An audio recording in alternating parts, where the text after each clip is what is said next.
But everyone, how's your Sunday night doing? I hope you're doing well. Tonight we're gonna just hang out and we'll see what we get to talk about. I kind of want to talk about the square body, potentially a little bit about the Supra, and some of the things that I've been working on here.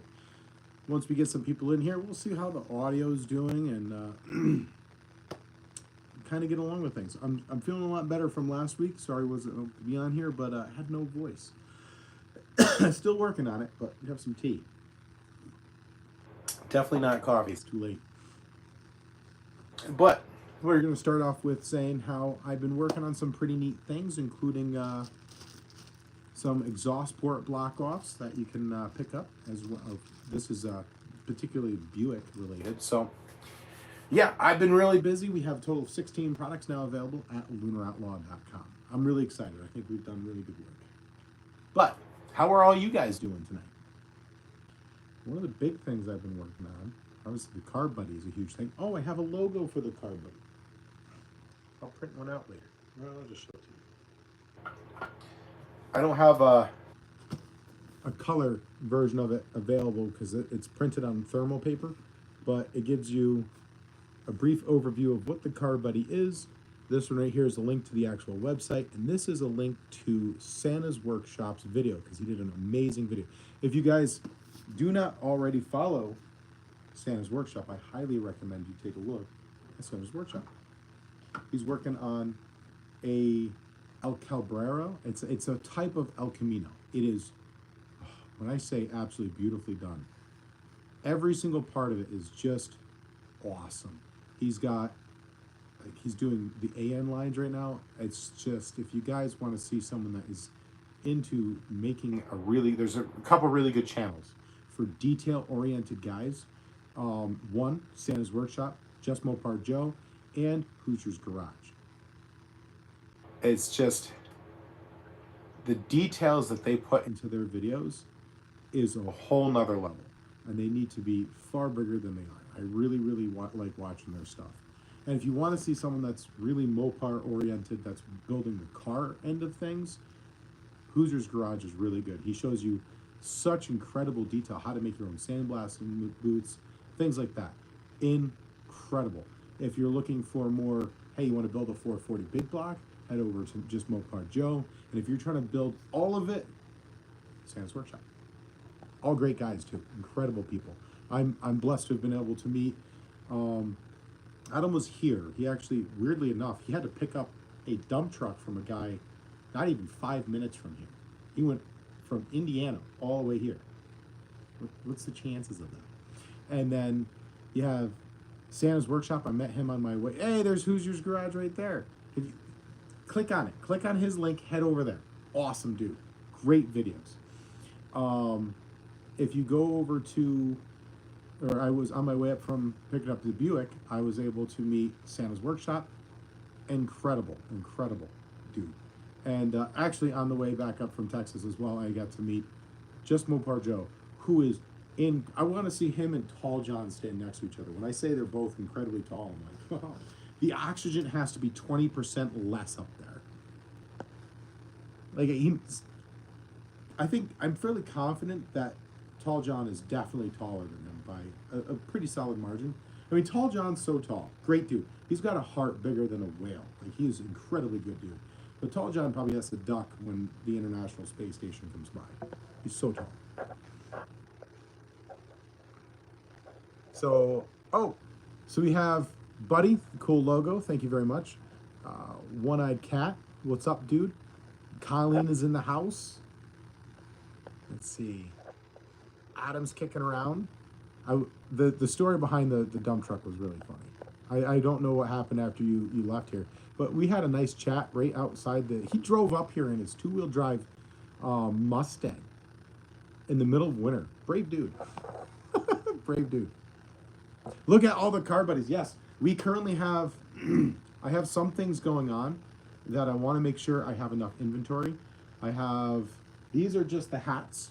I have 2, 4, 6, 8, 10, 12, 14, 16, 17, 18, 19, 20, 21. 21 just the hats, and another almost 40 bases kicking around. In all different colors, including pink. Pink is a custom off color, and we can do other colors on request, but it's just a matter of taking. Oh, it was a Camaro. It was a Camaro. I don't know why I thought it was a Mustang. They all look. The newer cars all look the same to me. I'm sorry. And what was I going to say? Oh yeah. So for you guys who are just now entering in, we have a logo. It is this one says copyrighted. It's no longer copyrighted. It is now trademark pending. And so right now, this one is only copyrighted, but the new ones that are printing out, right here, the newer sheets that are printing out are trademarked. And soon it will be a registered trademark. I have things that are going on, and it's all because of you guys. And a big shout out, don't fall. A big shout out. John Wilburn for actually being the first one to air it, and there's a couple other people that have done it so far. We have John Wilburn, we have Randy at Auto Auction Rebuilds, and we have Santa Claus. Yes, Colleen says she sees a stand. Yes, you do. Indeed, you do. I was actually tinkering with the design when it was brought up on the live stream over on John Wilburn's. And these are now available also over at LunarOutlaw's.com.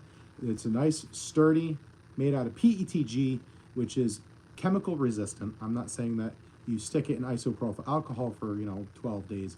I think it will become very brittle. But yes, we now have handy dandy carburetor stands. You can see one of the carburetors is actually sitting. These are $14.99. So I base off of how much it costs me to make it, and I'm trying to make it so that when I make stuff, I'm not a guy that's like, oh, I need to buy another Ferrari. I would have to have that problem to want another problem. But yeah, so I'm looking to be able to make quality stuff. These are nice and solid. I wanted to make, if you like, robust, right? But yeah, I don't ever want to have the problem of owning a Ferrari. So savings onto you guys. What's up, John Wilburn? Captain Dew. Captain Dew, if I'm not mistaken, you're only a few hours south of me, and I'm hoping you're getting a lot less rain than we are. How much for shipping? It's based off of, so I use squarespace.com, and I just put my shipping address, which is the local mail post office, and it just calculates it. And from there, I have a little, and I mean rudimentary shipping procedure down here, and it goes out. And we have all kinds of cool stuff. We have V8. So here's something that I want to kind of work with you guys on. I dropped it down to 99.99 because I realized that if you bought with my pricing, you'd end up having to spend more money than you don't have to. If you spend over $99.99, or just maybe it's 99. I think it's just 99. Just 99. Nick's what I said. If you spend over $99 on the top of the website, you can enter that code at checkout. It's called free shipping. You get free shipping over $100. I did that because my mom's like, you should bake shipping into the process on the products. And I'm like, if I put the money into the products, then the Car Buddies would have to be almost $50. That way, if you end up spending, if you buy 3 of them, or it's a lot less expensive that you get free shipping over $100. Ooh. Oh no, hit the wrong thing. So shipping is totally based off of the weight and the size of the product.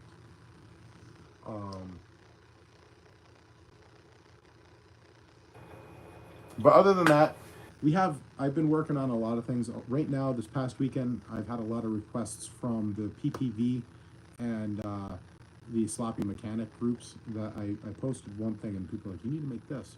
So now I have, let's turn it on.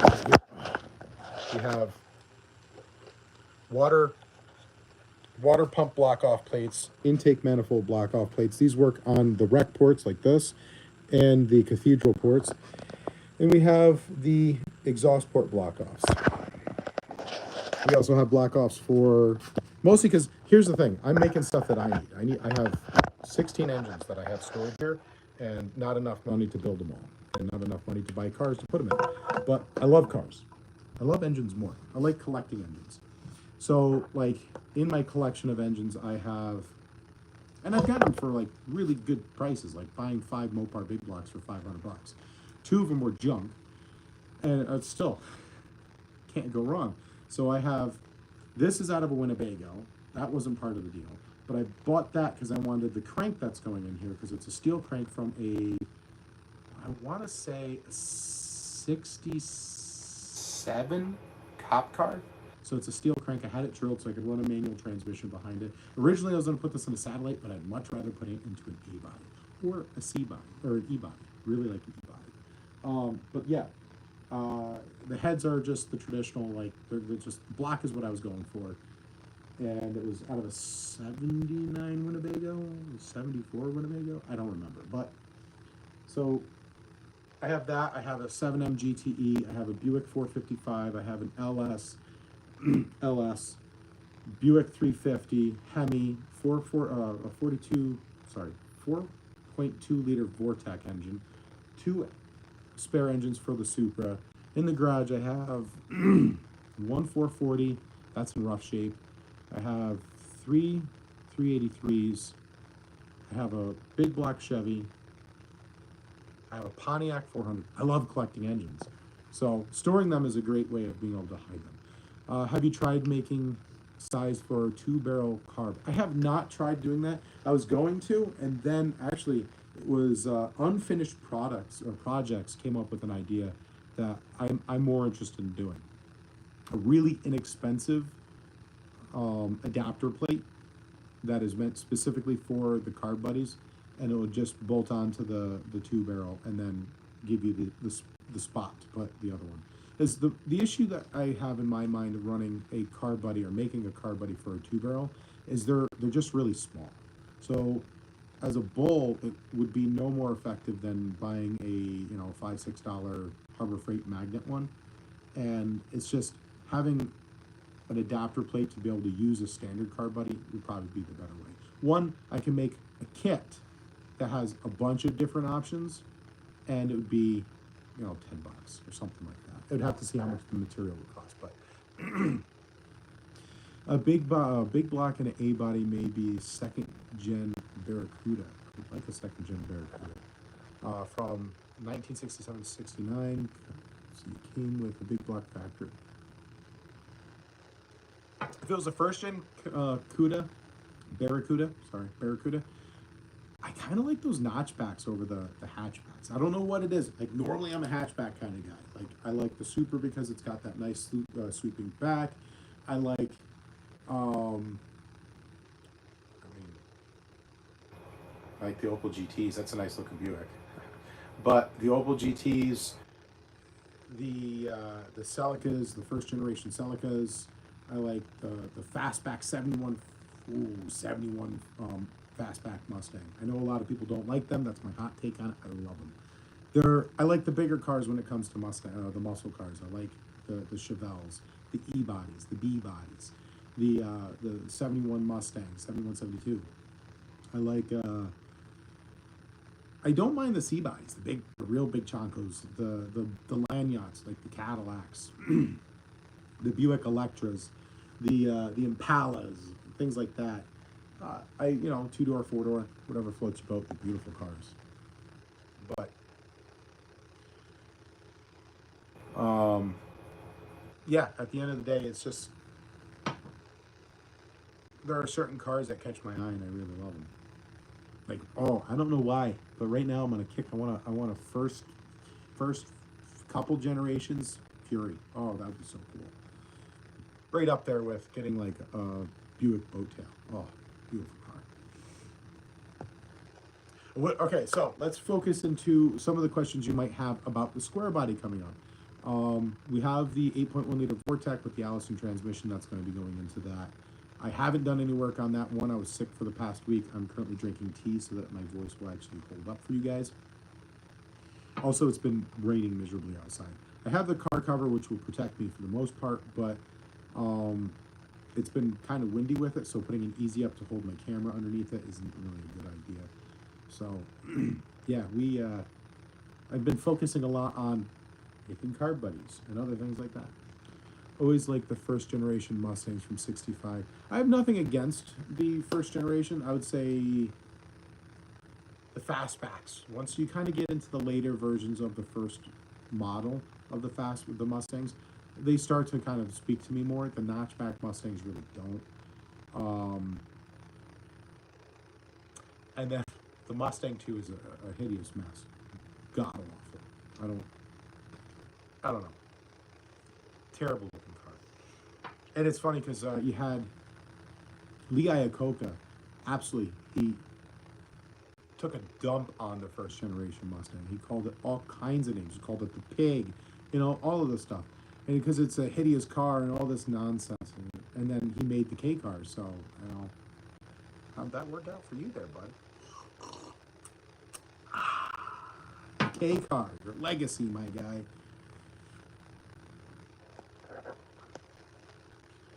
But at the end of the day, if in a perfect world, if I can get my hands on a '71 Mustang, I'm looking at this engine right here. Oh yeah, this thing. I can't see. But that is an Atlas 4200. I would love to twin turbo that, stuff it into a second generation Mustang, the pig, if you will. But they're really cool engines, and I really like that they're starting to become more popular. I only, really recently found out about them as a potential powerhouse probably 6-8 months ago. And then I kind of went on I need this. And I managed to get that Tahoe or Trailblazer, which absolute, horrible vehicle. Horrible vehicle. There was no redeeming features about that car, minus the fact all the rust and stuff like that. Nothing about that car I enjoyed. It sat like a high chair. Like it was meant for a child. It's terrible. Hated it. Pulling that engine out of that vehicle was the bane of my existence. I've pulled many engines out of vehicles. I've put many engines in vehicles. I would rather burn one of those cars to the ground than ever touch another one. Lee was also the guy that got Earl Shelby as a partnership, both Ford and Mopar until 19. Well, yes, but he's still. So my problem with Lee Iacocca, and here's my hot take on it. He did some great things for the automotive industry. He absolutely did. He designed some pretty incredible cars. And people say he saved Dodge with the K car. And I don't necessarily disagree, but that design of car translated into everything. There were Buick LeSabres that were basically knockoffs of that thing. It poisoned the well, in my mind, for the styling of cars for a very, very long time. And it wasn't really, there was some holdouts, but it wasn't until Mustang came back in the 2000s with its retro styling that I started to really think that, we can actually make good looking cars again. And the Mustang isn't amazing looking, but it was far better looking than the 90s Mustang, which the later 90s Mustangs, not the Fox body. The Fox body,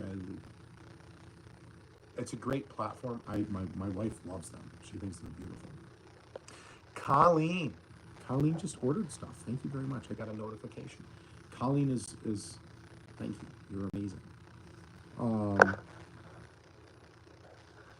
The 78 Malibu was really squared off. I think it was the started cars off getting really boxy. 78 Malibu. Well, there was some real squares going in from like the 74 and on. But that Malibu was pretty square. But it's not just so much the square. So it's kind of like, what was it? My grandfather had, right? It was a Ford No, it was a Lincoln Town Car. Black. No? Really dark gray. This was a very long time ago. It was an 89 Lincoln Town Car. It was a boat and a half, right? It looked like that, just the proportions were wrong. Well into the 80s. The 80s were all tech and the computerization of the cars back in the 80s, I suppose, especially thinking of the technology of the day, some of it was gimmicky. Like, there was I was in a Mustang that was made by McLaren that was like, hey, let me be Kit. And it was just horrendous. So Colleen says she's going to give one of those stands to my Holly guy. He's my mechanic's son. There you go. So, and I like them.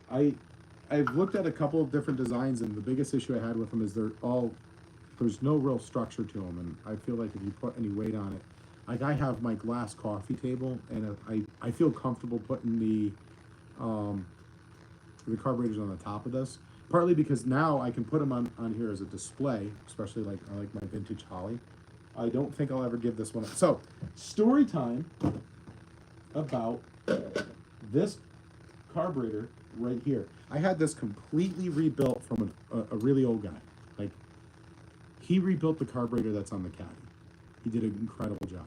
I brought this down to him with a kit, and he charged me $150. He rebuilt this entire thing. It has never been on an engine since, right?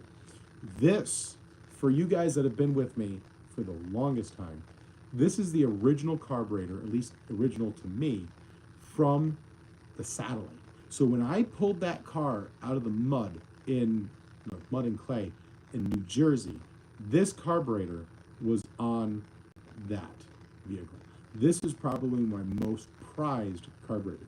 I have someone borrowing one of my other favorite carburetors, which was the carburetor that got the Buick up from Texas. That hasn't been rebuilt. But this one is fully rebuilt and has not been used since. This is, to me, it stands out. And the reason why it stands out to me is because it is a vintage Holly. It was on the car when he parked it back. When did he park this thing?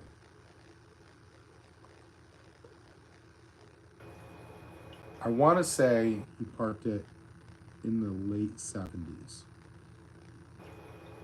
I don't remember, but it's nothing fancy. It really isn't. It's only a 650 CFM old vintage Holly.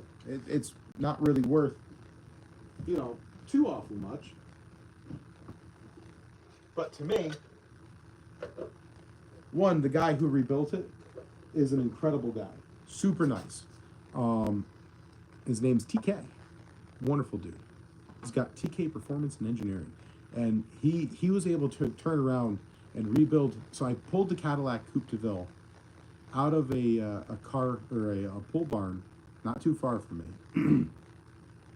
Rebuilt the coolant system, and then it was running like absolute trash. And I was like, I can tinker with it and probably get it running right.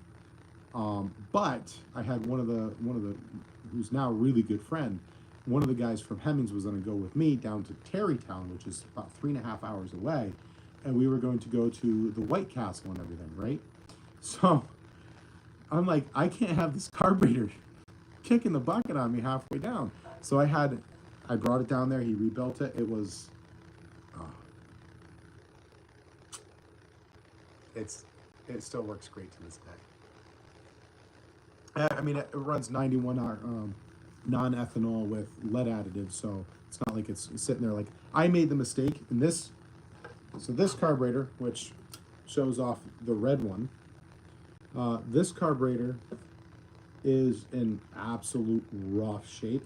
And that was because this was on my 360 I had on my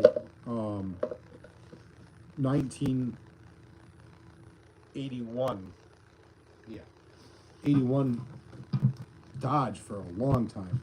I drove that for a good hot minute after I bought the house, and I used it to get pallets of like flooring and stuff like that home. And then I really didn't need to use it, so I parked it near the tree for a couple of years. And I was just running 87 ethanol. I was, that thing ran through so much gas, I wasn't worried about ethanol sitting inside that for very long.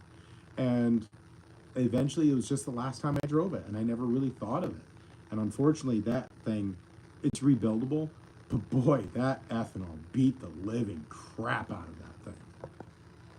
So, yeah, 650 CFM is absolutely perfect for a 318. This is the carburetor I had running on my 318. Well, it was on the 318 in the Dodge pickup truck when I bought it. Unfortunately, it had sat since the mid to late 80s.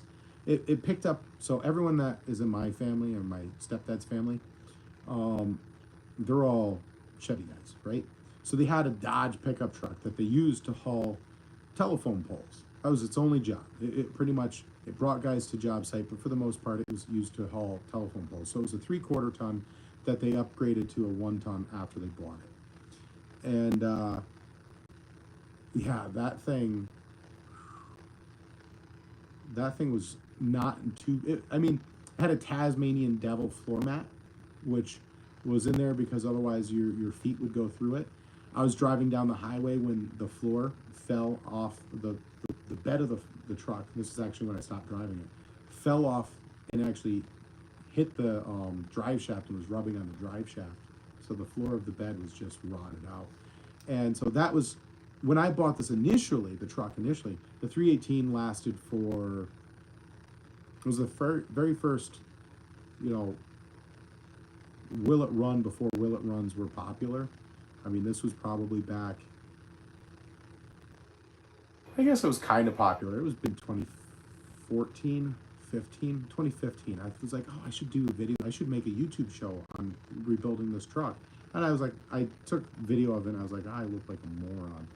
So be that to lesson. If you think you want to start a YouTube channel, do it. It's a lot of fun. And also it keeps you working on your projects. Anyways, this was on it. It's a 850 CFM thermobog, but this thermoquad was awesome. It ran great. I ran this on the satellite when we got that 318 in there, and it stayed on the satellite until I switched it over from the 318 to the 360 Magnum, which was converted over, and that had a 750 CFM double pumper brawler. And it was black. Oh, that engine came out beautiful. Unfortunately, we did sell that car, and I didn't think I ever would, but I sold that car so I could rebuild the Buick. And the Buick is a very fun car. And it's just, I don't know how else. It's just one or the other, and it's just, eventually not made out of money, so you kind of have to pick your battles. The double pumper is one of the most popular carbs by Holly. Yes, I would say my personal experience are the double pumpers. Just the regular 650 CFMs are probably the most common that I've seen. The really cool one is the one I don't have currently, and it's being loaned out so that someone can figure out what's going on with their Ford, other than it's a Ford. The spread bore Holly that I had on the Buick coming up from Texas, that was cool. A spread bore vintage Holly. How often do you see one of those? Still 650 CFM, nothing special. But having the small primaries and the larger secondaries was really awesome, so I could get pretty decent guy. 22, 24 miles to the gallon coming home. I would say that was a pretty solid win. I do things on a shoestring budget. Prayer. There was a time on my road trip coming back from Texas that I literally thought I was screwed. I had lost the timing, or not the timing belt, no. The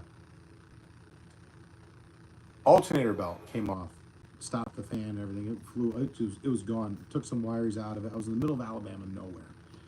And incredible people. One person actually drove me from one place to another so I could get something.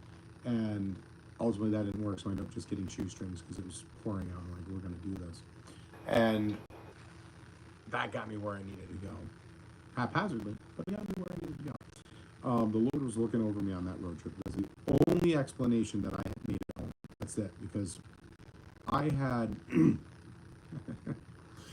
my wife thought, probably does still think I'm absolutely insane, but I went down there with everything I had.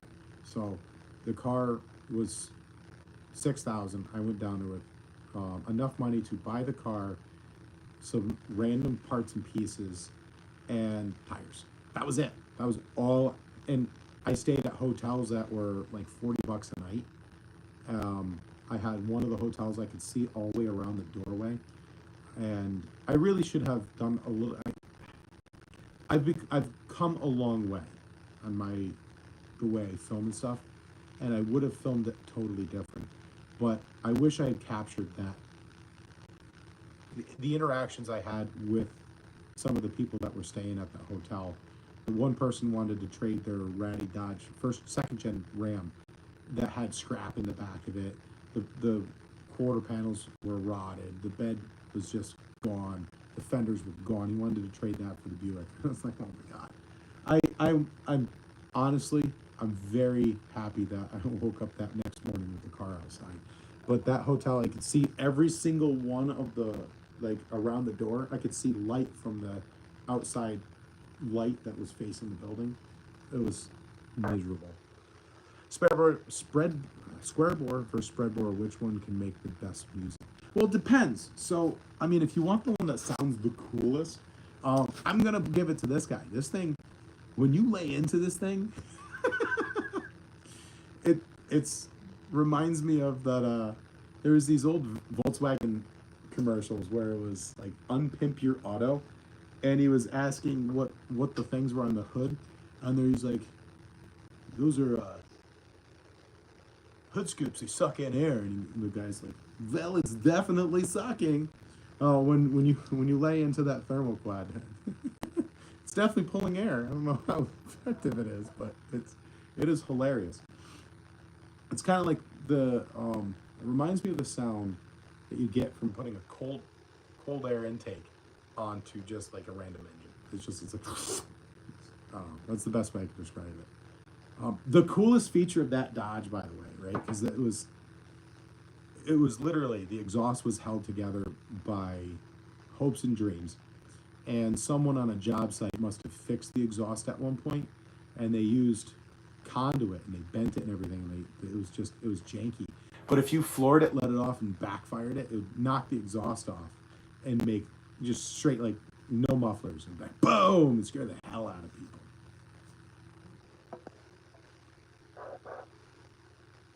All the later 70s cars chase film. See, you can hear the spread bore sound moaning. Yes. I mean, the best sound is a supercharger followed by a turbocharger. And then no sound. Knocks, dings, dents, pings, things like that. We don't want those. The Caprice sounds great. It's just enough. Except for it's a bit drony.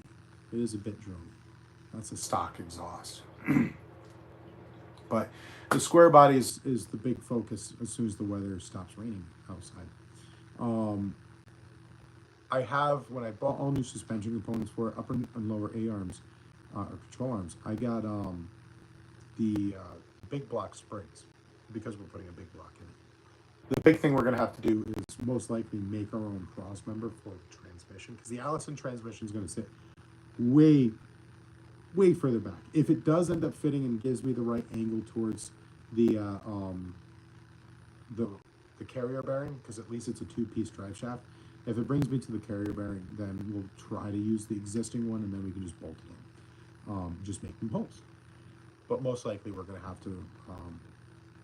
We have tubing vendors, so we'll make our own if it needs be. And one of the biggest things that I've noticed in some of the videos that people have made while making cross members is the placement of the actual cross member. You have your C channel on your frame, right? And the scariest thing I've seen is when people, not the scariest, but it's pretty darn scary, when they take the cross member and they bolt it to the bottom of the frame. Not, don't rest it on the bottom C channel. They actually like, here's your C channel. It's supposed to go up, down, and then the transmission will put the weight onto your C channel like this. They're bolting it like that.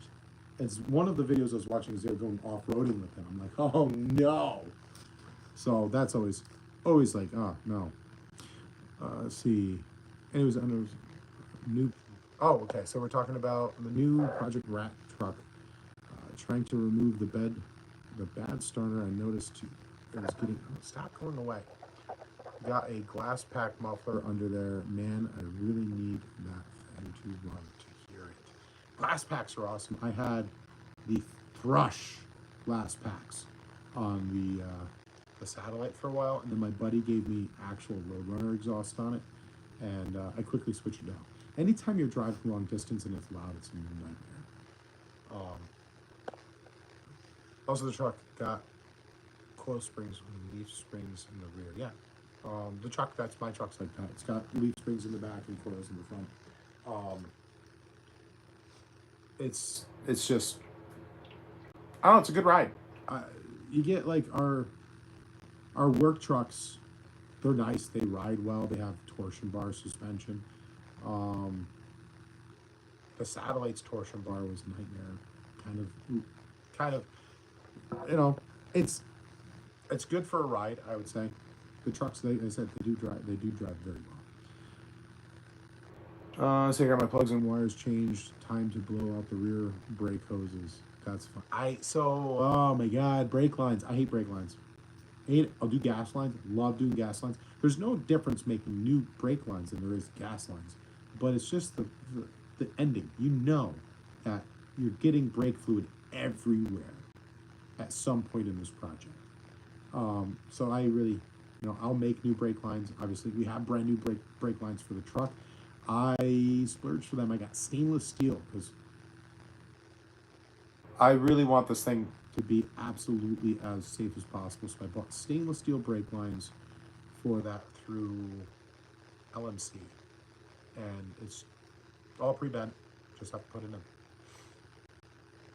See, I got two types of springs in the rear, both coil, leaf. You have coil and leaf in the back. The front together, my folks said it called spring helper. I'm not picturing this right now. You have coil springs and leaf springs in the back.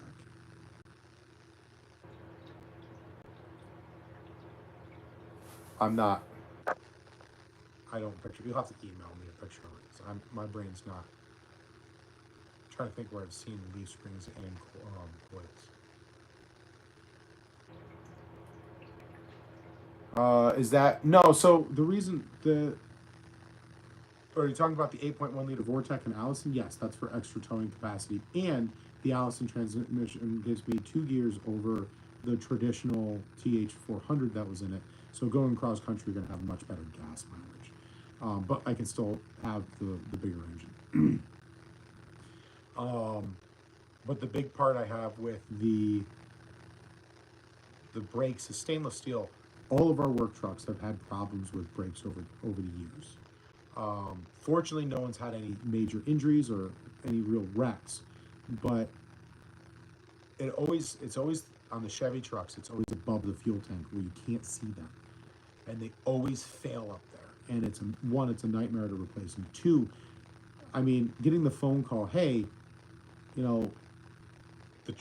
such and such truck brake lines failed. Fortunately, I was able to put the e-brake on, the parking brake on, and nothing happened. One of them was crazy enough, didn't even call. He drove it the rest of the way home or back to the shop, using the parking brake to actually regulate stopping, which is, that was talent. I wish he had just called us. We could have had it towed.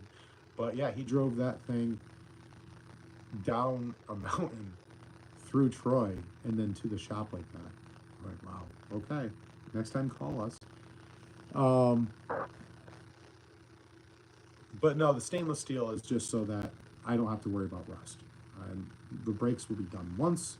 I'm converting over to Hydro Boost, Hydro Boost has a few modifications to the rods. We're going to have to take the one rod, we're going to drill it, we're going to tap it, and then it's going to go, I think it is already drilled. No, we're going to cut it, tap it, and it slides into that. It's going to go back in, and that's it, Hydro Boost. And as far as Hydro Boost versus the regular booster that you're going to get, the vacuum booster, is it takes up less space, which I'm kind of worried about space inside the engine bay, which is insane because it's a huge truck. But I'm just worried, you know, I don't want it to impact the engine itself. And also, you get a little bit better feel in your brakes. At least I feel like all of our work trucks have hydromatic boost, and every single one of mine, I enjoy driving them. And if we're towing something, have a lot of weight, it just feels better. I prefer them. And if you lose your engine, like your engine shuts off, you're gonna lose brakes no matter what. So you're not gonna lose them completely, but you're not gonna have the strength of the brakes. So it doesn't matter if you're running Hydro Boost or the traditional vacuum boost.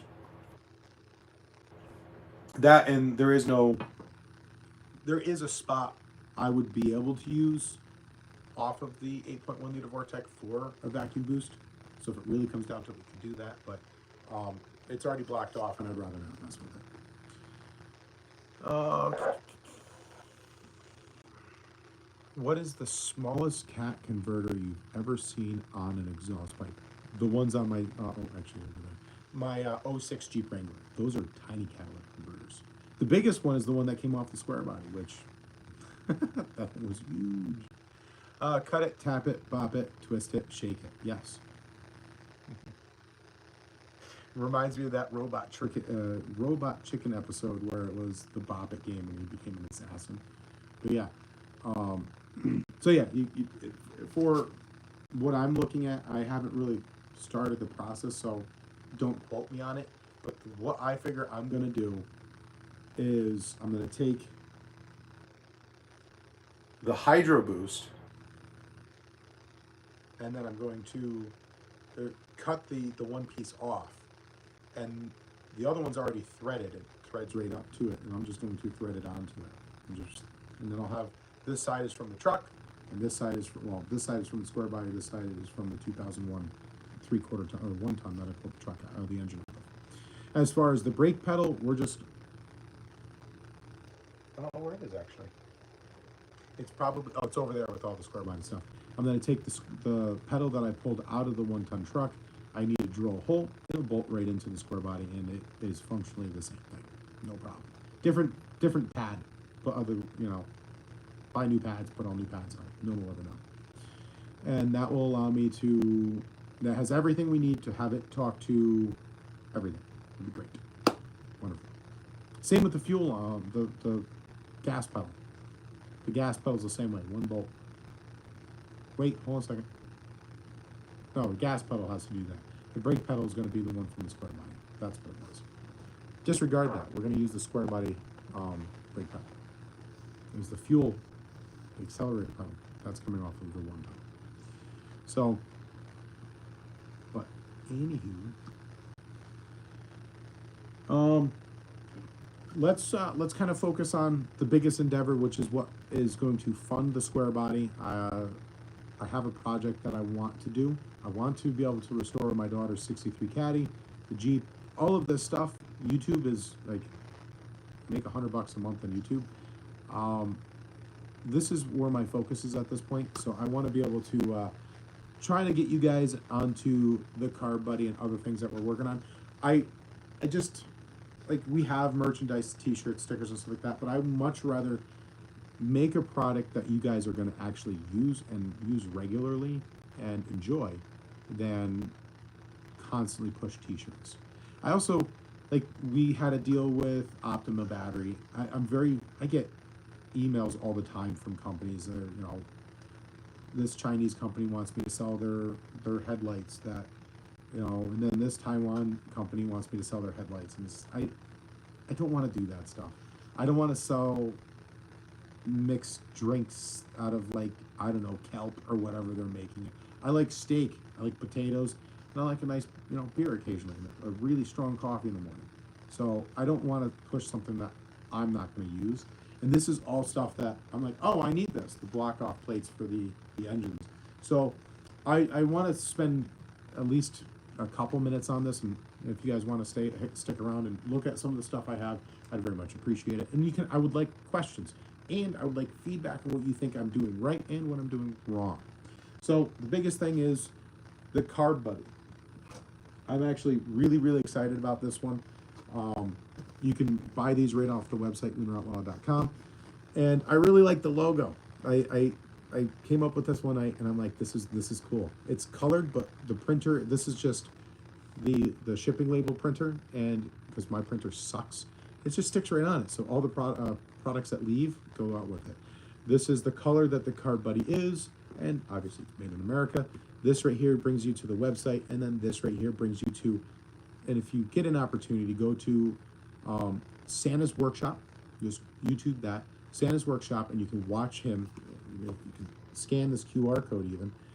You can watch him actually use these, and I'm very excited to see you guys using the product. So if you buy something from me, please email me a picture of it on your car, and I would like to do a photo gallery of everything that you guys are working on, and what product you have on it. But the Carb Buddy comes in 2 flavors. You can even get it in pink if you want. It comes in top hat. I'm colorblind. I think that one is pink. This one, yeah, this one's gray. You can get it in top hat, which Santa's Workshop does a really good job at explaining how this works. I know I'm a very responsible person, and I totally wouldn't do this. I know if I was to sell this with the hole in it, I would have, like almost all my carburetors, the threaded rod generally gets in my way. I take it off and I put it back on when I put the carburetor on, or the air cleaner back on. So I was like, you know what I'll do is I'll make sure that when these are made, you get the normal infill here, but this area, and there's like a bullseye, the outside is the absolute max you can drill your hole, but that hole is the perfect size for your 1/4-inch threaded rod. So you drill that out, this will go right onto your Carb Buddy, and you just throw your wing nut on it. And so Santa's Workshop had an awesome idea. So Mike was like, hey, hypothetically you drill this hole out and you're not going to use the threaded rod. He actually took a vacuum line block off and stuck it inside there. And I'm like, it's genius. I tell you, you guys are awesome. Very smart. A lot of you guys are a lot smarter than me. And so in the last live of John Wilburn, we were talking briefly about this stuff right here. And someone asked if I was going to have any of these. And I was actually working on one of these. And I'm like, haha. So I finished it up today. And these are, again, made out of the same material as this. So it is, chemical resistant. It's UV resistant. It's heat resistant. And it's, it gives a tiny bit of flex. But this is really hard stuff, right? And it's, the ones that I was finding that people were making is, they just come right off the base and they're pretty flimsy. And I printed one out and I really didn't like it. So this is a nice, strong upgrade. And it fits the standard 4160, 4150. Two Stall Garage says, thank you, doing well. Thank you very much. I appreciate that. The website looks legit. I spent a lot of time on that website. I actually started the website specifically for just Lunar Outlaw's Garage, and I wanted to post blurbs on the projects that I'm working on. I still haven't had time to do the Buicks, but if you go to LunarOutlaw.com with no intention of purchasing anything, head over to projects. You can read my my story about the Supra and what got me into cars. That was the first one. I would like to do more. See, Colleen says, I love the Carb Buddy and the top hat. When I opened up the box, my first urge was to throw it on the carport floor. I know it wouldn't. So the funny part about that, right? So I sent him over to a buddy, and they were going to show it off to someone, right? And at a car show. And one of them called me up and said, one of them broke. I'm like, how did it break? And he goes, someone dropped it. I'm like, these things are produced with PETG, which is shock resistant. I mean, if you hit it with a hammer hard enough, I'm sure you probably could. I know I tried. But I took the one that my buddy, or my fourth one I made, that finally didn't, like, I went through extensive product testing until I got ones that didn't do this. And it came down to, one, the material has to be dried for 6 hours before printing them. Two, they have to be made at 270 degrees, 260 degrees Celsius. That's dried filament at 260 degrees Celsius. And I had to double the thickness of the wall and almost double the infill to make sure that this would never happen again. And like, I was doing stupid stuff with it, right? Like I took, and I was hitting it with a hammer. I threw it down the stairs. I threw it. So finally, when he said, yeah, it cracked, I'm like, can you send me pictures? Never did. It is what it is. He's a good buddy. I'm just curious what happened, because I sent him a video of me throwing this across my basement, it bouncing around, right? And I picked it up and I walked back and I'm like, look, that was my knuckles cracking. I'm like, look, like you gotta let me know what happened, as I don't want anything going out that I don't trust. And so I sent him a video from what was that? It was the movie Napoleon Dynamite. I sent him the video of where he backed over the Tupperware. He was like, oh, see, I can drive over this with my van. And he drove over it and it just exploded. And it was actually meant to survive in the movie. So the actor, was like, dang it or something, and drove off. So I sent that video to him. And I'm like, because I've thrown these, I've beaten them. I don't want you guys getting something that I don't trust, right? Captain Dew says you should be on Shark Tank for those things. My mom said the same thing. My response to that is, I don't think I'd get along with those guys. I'm the kind of hooligan that likes doing burnouts and stupid stuff. And the people that go on Shark Tank are very, oh, look what I have. I'm like, I had a dumb idea one day. It's cool. Want to buy it? I wouldn't know what to say to those guys. But like, I made a thing. I made a thing because I was tired of shit falling into my engine. That's the whole reason. Like, it was, I'm tired of things falling down inside my engine. I'm tired of throwing a. Listen, I'm not going to sugarcoat it. You guys watch my YouTube videos. I'm not a white coat kind of guy. I've had people say, oh, mind you, I worked commercial industrial electrician, electrical, working at 40,000 volts. So when someone's like, oh, that that insulation over your head that's exposed in your garage, that's gonna kill you. I'm like, me doing a shutdown on a 37,000 volt switchgear is probably what's gonna kill me. I'm not really worried about having a little bit of, shit happens. When I'm building engines, I do my best to keep things, my basement's very clean. My shit, like when I'm working on inside of an engine bay, I'm happy I can find a clean rag to cover up the carburetor and stuff like that. I was tired of it. There's not a clean rag in my garage, and then I have to go buy more to do that, right? So those things on it, no clean rag. And the funny part is, this part right here was the first one. I'm like, this is for me the most important, because after I put an engine, I love doing the engine swaps. That's my favorite thing. There's no more joy I can have than buying a car and putting the wrong engine in. I don't know why. I just really enjoy doing it. So when you put your engine in and you have your lift plate has like 9-10 holes. At least mine does, and it's just the generic one you buy from Advance Auto. So generally, what I'll do is I'll put a T-shirt and then slap the lift plate on top of it, so stuff's not falling down in there. And then I leave it on there until it's time to put the carburetor on. So now I can do this. This way I can put all my hardware and stuff like that in here and not along the cowl on my hood, which or behind or under my hood. So when I shut my hood, I crack my glass. I don't know if you've ever done that, but that really sucks. Ask me how I know. Yeah, replacing a windshield you don't have to replace a windshield for. That's great.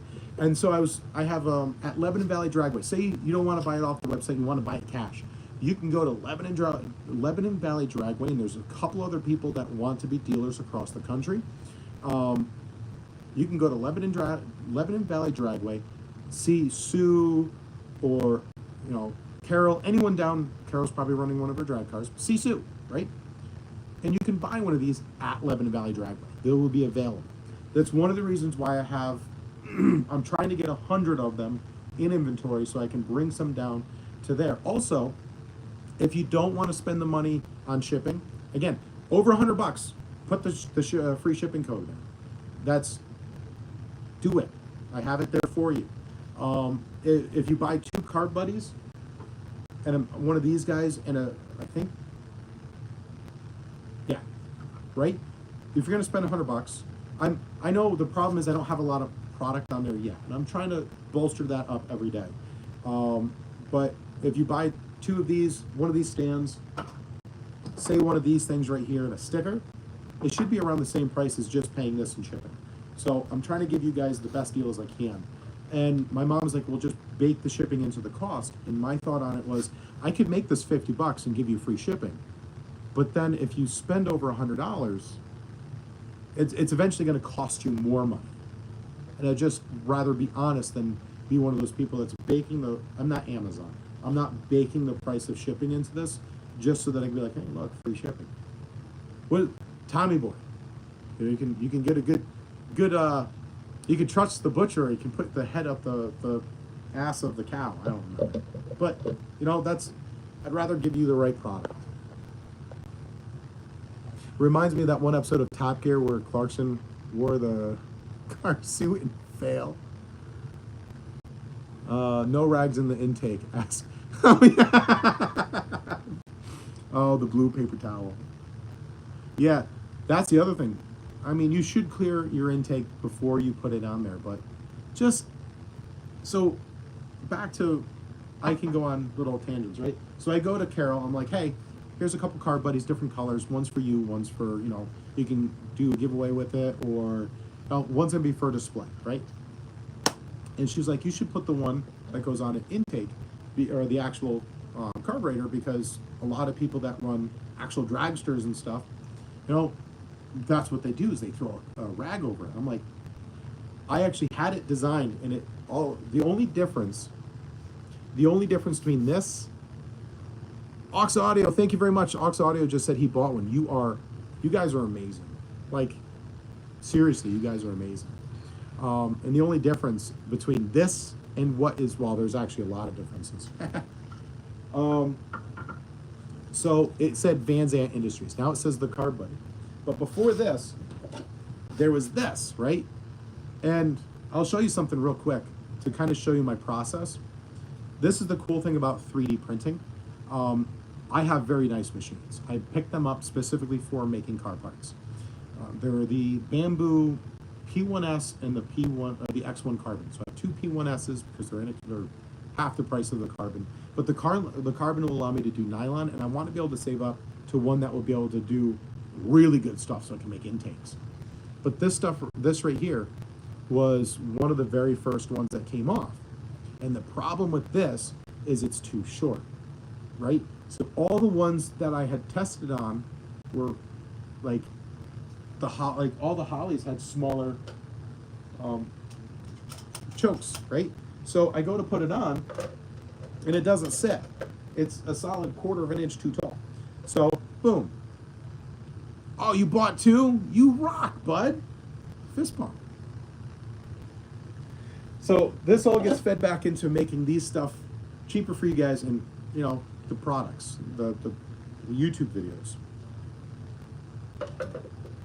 So, and you put it on at indexes. So it's got index marking. So on a Holly, it actually sits flush. And so she was like, oh, I need a couple of those so I can put them on the car and not put a rag over it. I'm like, perfect. And then I heard from my buddy who dirt races at the Valley Circle track. And he was like, hey, I need 2 of the top hats, right? And I'm like, okay, cool. He goes, I'm like, what color? And he goes, oh, orange, so that I can find them. Funny enough, I originally made them in orange, blue, black, and red for the sole purpose of it being like Mopar, Chevy, Ford, and black, right? And orange is the most popular. so far. And that's because you can find it when you need it, right? And I'm like, that's brilliant. I didn't even think about it. The first person who said that was Santa Claus. He goes, I got an orange one so I could find it when I need it. Brilliant. So then my buddy Nick was like, hey, I got one for me, one for my brother. I need one for my sister. Can you make it out of pink? I'm like, give me some time and I'll get the filament in. And so now we have pink. So that's kind of how it goes. You know, if you guys want a special color, what I'm trying to do when I'm one person. When you guys order something, I will email you. Say, hey, where did you hear about it? Send me pictures when you have it on your car. If you want a special color, please, absolutely feel free to give me a call or text, email. Give me an email. That's the way to get a hold of me. Give me an email, and what I'll do is I'll work with you on what color options I have, and it's got to be made out of PETG. It can't be made out of PLA. I don't trust PLA at all. Do I have something out of PLA? This is out of PLA. This right here is so I can make exhaust, right? So these kind of, I'm working on making them index and not just come apart. I don't like that, so I need to work on that. But these are so I can make headers, mock them up, find out what I want, and then I can make it at the actual lengths instead of doing, the cutoffs, and or like I can order the parts and weld it together. Preferably have my buddy who can TIG weld it together because I can only MIG. And it's just these can't handle any temperature. Like sunlight, heat, like hot sun would work this. It's not UV resistant, so it'll become brittle if you're drag racing and it spends any, like over time it sits outside, a little bit here, a little bit there. The sun will eventually break this down. And it's not chemical resistant, nowhere near as chemical resistant as PETG. So, that was the big part. I wanted to make sure that was pretty important to me. Colleen says neon yellow or green. So the big thing is, if someone has the intent of buying one, I can put it in there. We can get the sale. I can order the color and get it in. My only concern is like I can get the filament, and if I feel like there's enough of an inch, I didn't even think about making the screen.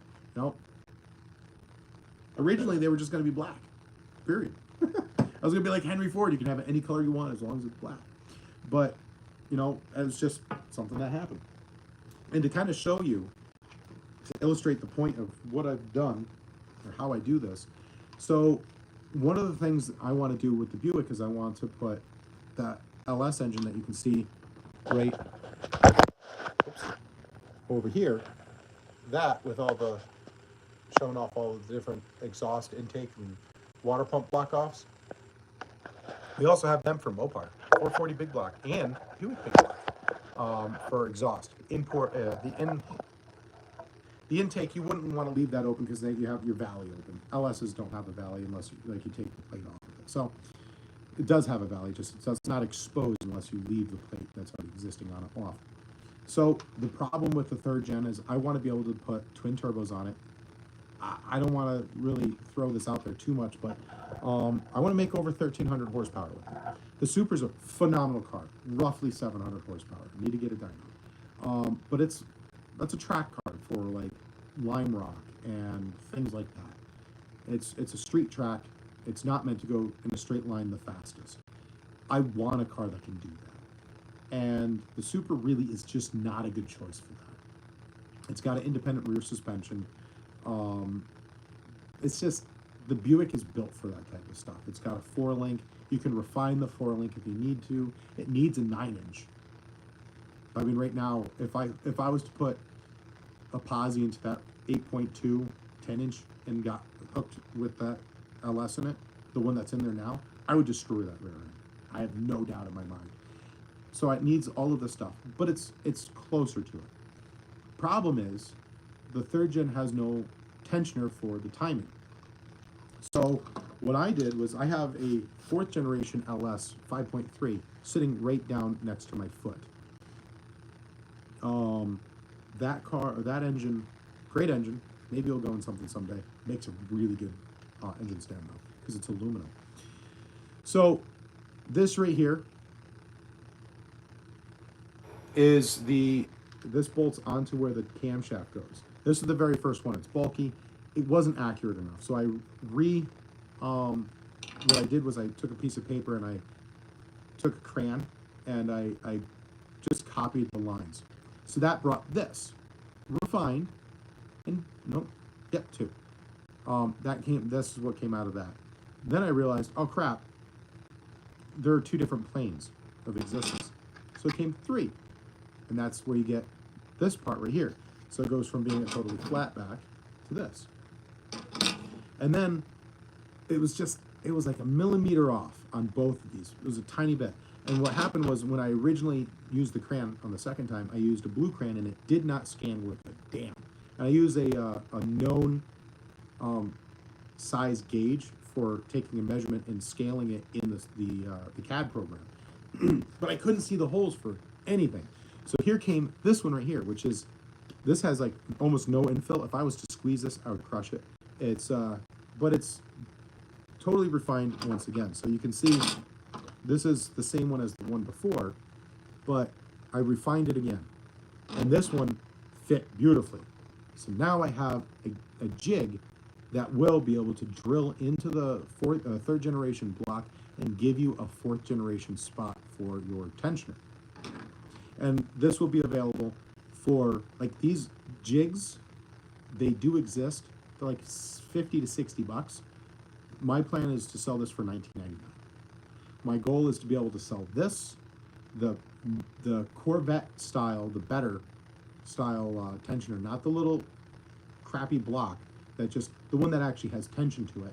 I want to be able to sell that, this, and the tap and drill all in options. So you can either buy this, buy the other things separately, buy this, the drill and the tap, or you can buy this, the drill, the tap, whatever. You know, you can mix and, you know, whatever you need, so you don't have to spend 50, 60 bucks. So that's how the process. Everything takes time, and I want to make sure that it's right. Captain D says, do I have any plans for a drift vehicle or off-road rally? I would like to do a drift vehicle. It looks like a lot of fun. I have a few buddies that do it. The problem comes down to whenever I build a car, I just don't want to wreck it. And all the cars that drift are going to get abused. Like, it looks like fun. I just don't know if I can bring myself to do it. Like drag racing, yeah, eventually it could happen, but. Colleen says, I have a Bear 318 block. It would be a great to have a way to seal it up for storage. So currently, we have the LS, the 4.2 liter Vortec, big block Buick, and big block Mopar. I have a set of heads that I need to make the copy for small block Buick and Mopar. My hope is to get that done this week. I'm kind of juggling a few things. We had a bit of an issue at school. They were backsliding, and the schools in New York are super overwhelmed. So I'm now homeschooling our kids. So weekdays are a little bit more complicated for me. But they're only in kindergarten, so we need 4 hours every day. So hopefully we'll be able to get you out options for other engines for block offs. The Car Buddy can obviously work as a block off for where your intake is. Like, you know, if you take the intake off, it's just everything's gonna go down.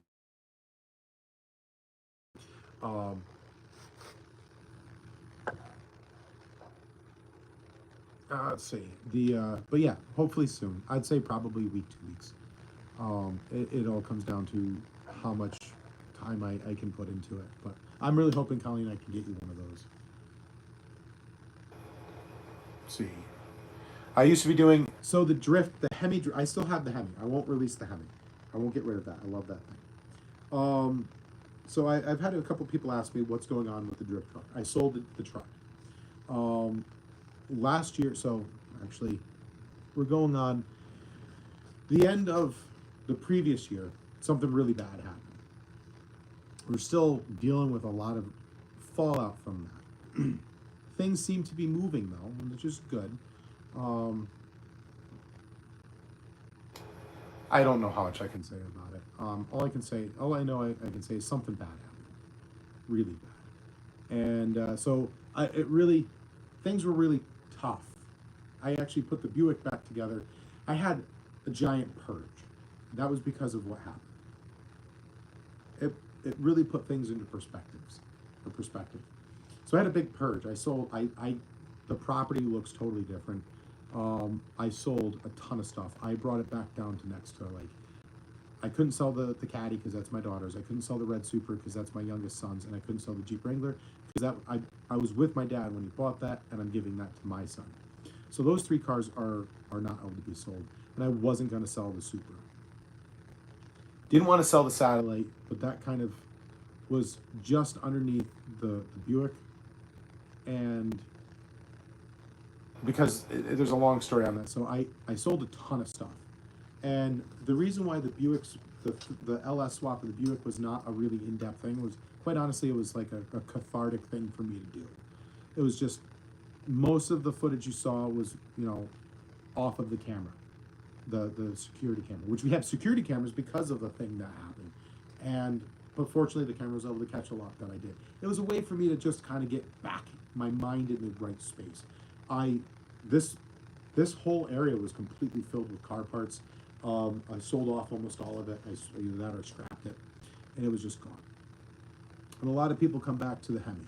Where's the drift truck? Well, honestly, I was able to build the entire Supra, pretty much, and that's over $50,000 between the supercharger and everything that went into that car. That was everything because I called someone out. I ordered all the parts and I called someone out so that I could race him. That never happened. So the payout for that kind of was lost. And that car has been with me since, less than a month after I started dating my wife, now wife. That was a long time ago. So the voice is starting to go. So that was a matter of principle. The Buick was to get me back into the mindset of things. So at the beginning of last year, I needed money. I needed to be able to, continue building the projects, and just doing the YouTube thing where I was going one project right after another, was not a viable thing. And a lot of guys, I think you could probably understand that. And so it was a matter of, if I wanted to keep building cars, my wife's like, you can't pet every cat. I can't keep everything. So I sat down, I created a chart. It was just like, hey, tell me what your favorite child is. And it's like, how do I do that with my cars? Because every one of them is, I love them. So yeah, I went through and I cleared out a bunch. And so anywho, I don't know where I was going with that. Yeah, last year was wild. Things started to get a little bit better. We're still working on getting it right, and I really hope that hopefully in the next few months I can give you was it Lifetime? So the TV show, the TV channel Lifetime? Yeah, it became a Lifetime story. It was messed up. So people are healing. Wife's doing better. Everyone's doing better. The scales of justice is slow. We'll leave it there. Let's see.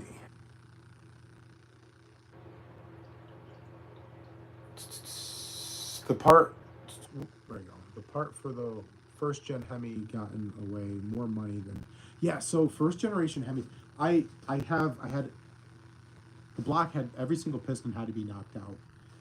The heads are junk. Can they be rebuilt? Sure. I'm sure we can rebuild them. The problem is they're like 100 pounds each. I'd like to go aluminum.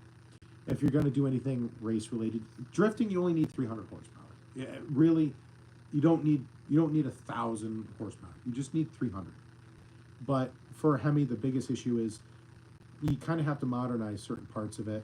I was going to turbo it. My goal would have been about 400 horsepower. It's just they're incredible engines. You can make 1,000 horsepower out of them if you want. You're just going to spend the money. So I wanted aluminum heads. They're $3,200 each. And that was where I should have looked at the price of the heads, because I didn't start taking apart the heads until after I had the block done. Big mistake. Because I spent $1,400 on pistons, just the pistons. And another $400 to have the block machine. So I'm constantly spraying WD-40 inside that block and making sure it's underneath a moving blanket.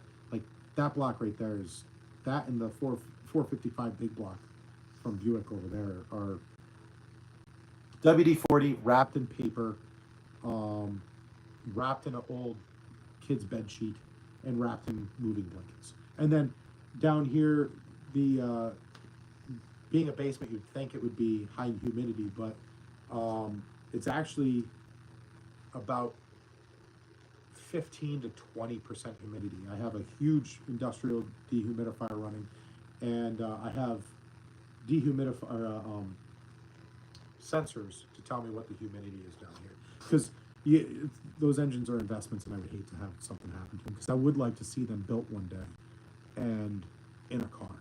Also, I have 2 spare engines for the Supra, and so if I put too much, I mean, I'm putting 17 pounds of boost in it, and I'm running it at between 7,000 and 5,000 RPMs. I pushed it up to 8,000 RPMs once.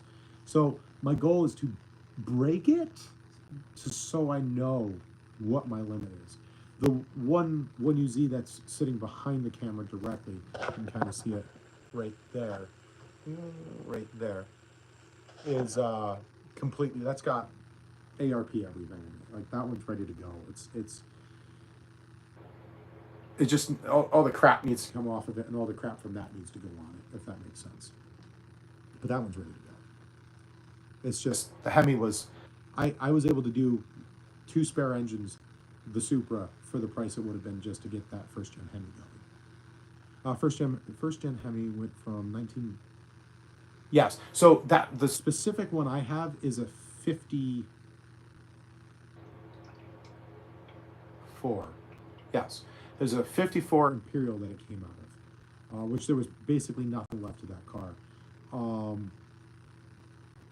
The guy's like, "Do you want the transmission with it?" I'm like, "Absolutely not." That had the brake on the transmission, and it was cast iron. No, you keep that boat in here. It was an automatic. Semi-automatic, was it?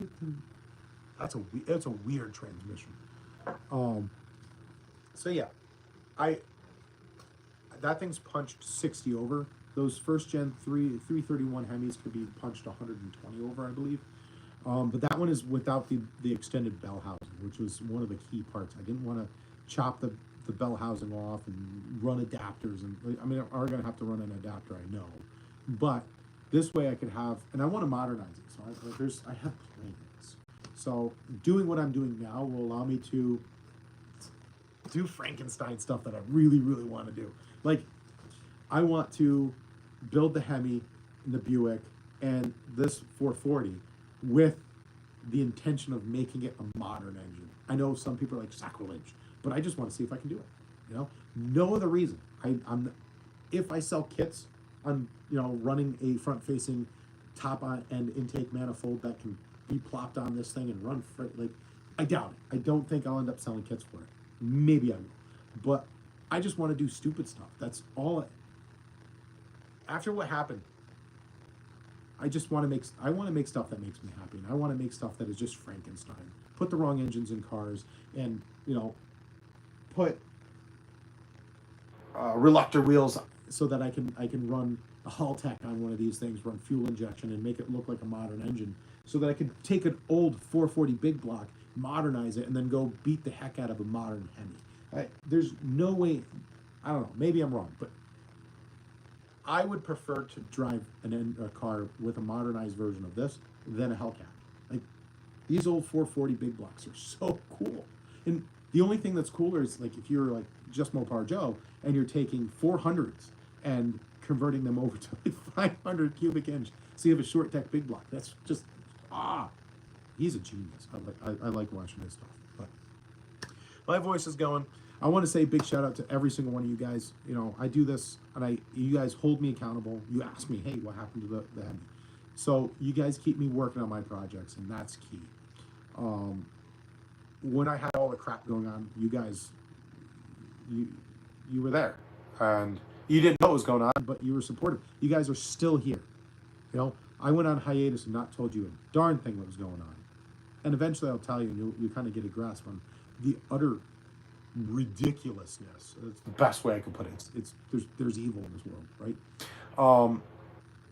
And my buddy Junior over at, you know, he was a huge. You guys are great. That's what I can say is you guys are amazing. I want to do fun stuff now. I've had enough drama. I've had enough insanity for one lifetime. I just want to have fun stuff now. And that's what we're here for. We're making, you know, 32% scale LS blocks that you can, you know, this takes 13 or 14 hours to print. You know, 30, chaos.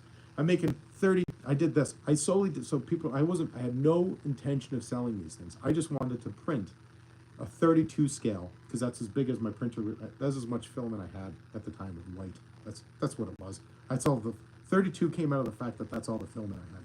But I was like, I want to make 32 scale, 1UZ, and LS to see what the difference is. So here they are, and people are like, I want to buy one. I'm like, well, I can't sell them for less than, you know, the time and effort and energy that it costs to make it. So they're 50, and they're selling. You know, I do all I can to keep them in. But I did it because I wanted to compare the two, because it's wicked cool. Like, that's all I can. I just like doing stupid stuff. Like, look at this. The two front ends of two, like, totally different but very similar engines. Both 6-bolt mains, both made at, well, I mean, you can get a cast iron one of these, and you can get a cast iron out of one of these. It won't be a 6-bolt main out of a cast iron of this, but yeah, let's have fun. Let's do fun things. I have this so you can LS swap your desk, and you can put an LS card holder, that type of stuff, fun stuff. But on that, I'm out of tea. I'm out of voice. I want to again say thank you all. You guys rock. I couldn't be I couldn't be happier with any other. You know, the only thing I wish is one of you guys unfortunately passed away. His name was Ed. Incredible guy. You know, I would talk to him all the time on Facebook Messenger. He's gone. Nigel, you know, Colleen. You all, just thank you. Thank you for being around. Thank you to listen to this insane person constantly. You guys rock. And I just want to say, hey, thank you all. Again, I know I said it a bunch of times, but God bless. Keep her shiny side up. You guys rock.